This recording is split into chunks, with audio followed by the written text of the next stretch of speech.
सरोज रजनी मन मुकुर मला मिळ मला बुद्धिहीन तनु जानिके पवन कुमार बल बुद्धि विद्या देव लग्न संकट मोचन पवन सूत हनुमान की जय. कथेचं अनुसंधान अशा प्रकारचं आहे. या ठिकाणी देव आणि दैत्य पंक्ती असणाऱ्या मोहिनी भगवंतानं बसवलेल्या आहे आणि एकाला असणार मध्ये वाट्यासाठी घेतले आणि एकाला असणार अमृत आहे आणि आडपदर मध्ये असणारा भगवंतानं आडपदर घातला की ओळखू येऊ नये की देवाला काय असणार ही मोहिनी वाढते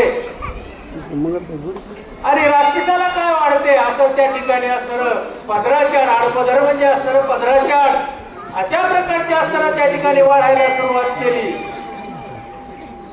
दैत्यांना असणारा मद्य आणि देवांना असणारा त्या ठिकाणी अमृत देव असणारा मिटक्या मारू लागले आणि असुर म्हणजे दैत्य असणारा त्या ठिकाणी गडगड गडगड अशा प्रकारचं असणारं मद्य पिऊन नशेमध्ये तुंद झाले.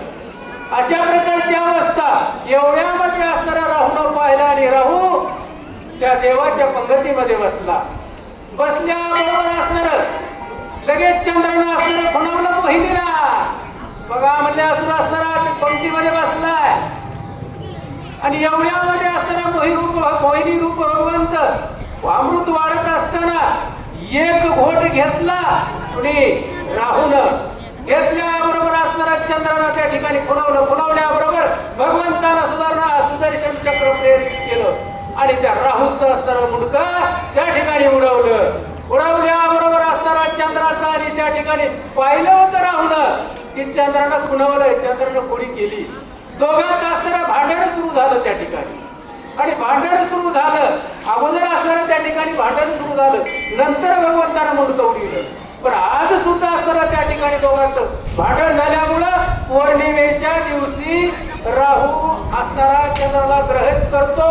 त्या दिवशी चंद्रग्रहण असं पौर्णिमेच्या दिवशी म्हणतात. म्हणून पूर्वीपासून आलेलं हे राहूचं असणारे आणि चंद्राचं वैर आज सुद्धा असणाऱ्या या कलियुगामध्ये आपल्याला पाहायला मिळतंय. अशा प्रकारचा विस्तार त्या ठिकाणी ग्रंथकारानं केला.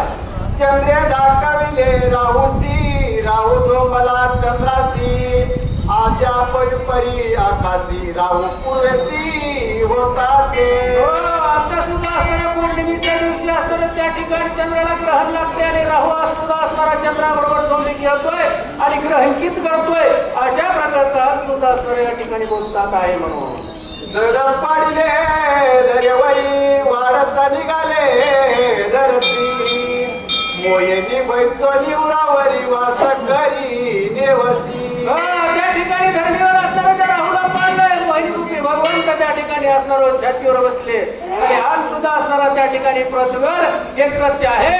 म्हणून या ठिकाणी असणार गौवा काका सांगतात धड पाडोनिया तळी वाढईनिया मैतळी गणदाटायशी आख्या झाली तया काळी त्या देशी. त्या ठिकाणी आज सुद्धा असणारा त्या ठिकाणी असणार तो असणारा त्या भगवंत असणारा त्या राहूच्या असणारा उरावर बसल्यामुळे त्या सुद्धा असणारा त्या ठिकाणी आज सुद्धा त्या पृथ्वीवर तशा प्रकारचा असणारा त्या ठिकाणी गेल्यानंतर पाहायला मिळतंय असं गौवा काका या ठिकाणी सांगतात. स्थिर उसळले गगनात त्याग चक्री बैसो निदाना लागले सती सुभवना तरी ग्रहण वेळोवेळा.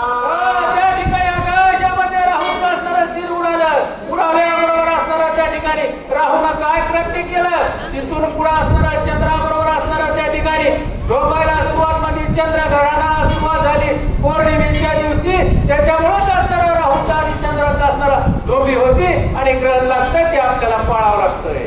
अमृते देव तुष्ट पुष्ट झाले दैत्य मध्यपी मातले निर्दयुदात मिसळले देवी मारी लेक्षण मात्रे.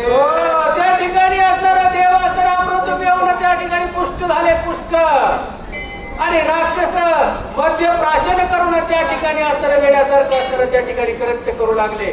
त्या नशाबद्ध झाले. अशा प्रकारचं असणारं त्या ठिकाणी झालं आणि राक्षस आणि त्या ठिकाणी असणार देवाबरोबर त्या मध्य फेऱ्यामुळे भांडू लागले.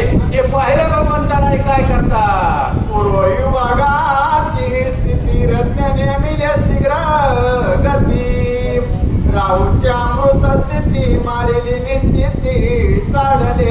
हो, त्या ठिकाणी असताना राहून जे अमृत प्राशन केलेलं होतं त्यांचं सुद्धा असताना निर्मूलन त्या ठिकाणी भगवंताने केलं.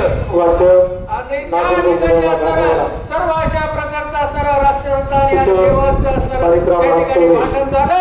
भगवंतानं राक्षसांना मारलं आणि रत्न आणि त्या ठिकाणी असणारं सर्व त्या ठिकाणी देवांना असणारं वाटायला त्या मोहिनी रूपी भगवंतानं सुरुवात केली. प्रभू राम